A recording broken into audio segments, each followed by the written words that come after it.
Kamusta ka na daw? Okay lang ako. Yan naman po lagi ang sagot mo. Pero ano ba yung totoo? Kapag mag-isa ka na lang sa kwarto, pag wala lang ang bata o kaibigan mo, pag wala lang ang kailangan ikaw ang sarili mo, pag hindi mo na kailangan magtago o magsuot ng maskara, kamusta ka? Okay ka lang ba talaga? Yung sarili mo, hinataho ka ba? Diba? Ginagawa mo lang ang bagay buong araw para sa nila. Pero pag uwi mo lang mag-imakay araw-araw, hinahanap mo pa rin ang saya. Nakakasawa na. Bakit parang may kulang? Bakit parang may una sa puso ko na hindi ko matakpan? Matagal mo na doon nararamdaman ang pinatago ko na.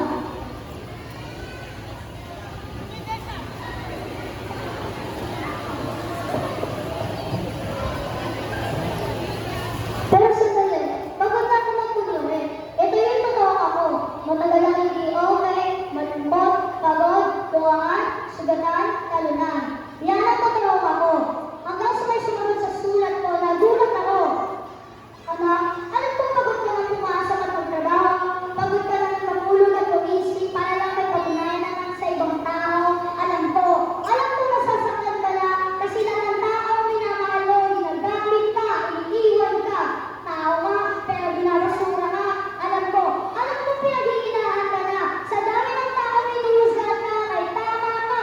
Hanggang sa narinig ko, sabi mo, tama na. Alam mo na, kaya mas nakinig ka sa kanya. Ginawa mo isang matalim na bagay. Gusto mo na kasi ng parang buhay na hindi ka nasasaktan?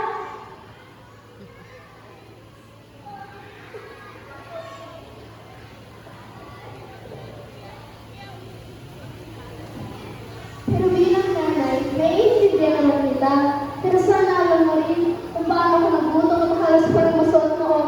Paano kung busog na rin magandang gamit ka ngayon? Kung paano kita naman kausapin, kung yung tinatawag mo ako, tuwing ngayon ang hiling. At kapag tumatawag sa'yo, hindi mo na ako pinapansin. Kung paano tinangge, Raynor, binura ang mga ninorin ko mahal. Kung paano pinahirapan, pinagkaisa ang sarili mo lupa na matagal. Dahil sa tagal na ako na mga sakit, pinahalap pa ulit. Tapos pinako, hanggang sa mga tayo na masabi, yung mga oras na yun, sinarabusan na ako ng tubig at nagawang gusto ko lang pinapit, inis ko yun.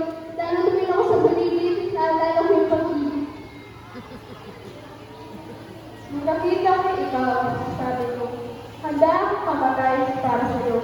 Ngayon, mabuhay ka. Ang isipin mo naman ako.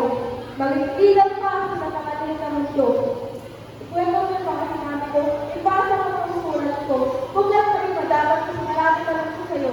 Kung magiging naman ka lang, parang ka lang mga tao sila lagi sila sa tapusin ang buhay nila. Ikaw ang simula, ikaw kilala mo na ang lahat. Wala ng oras na. Huwag mo na ako ipahiya. Ibalik mo ang pag-ibig ka na dama. Tulad ng una mo ako kakilala. Kilala ka nila. Kilala mo ngayon. Kung samantala ako mawawala, huwag ka mag-alala. Babalik ako. Ay kung saan ako pumunta, saka ako. Isasama ko kayo.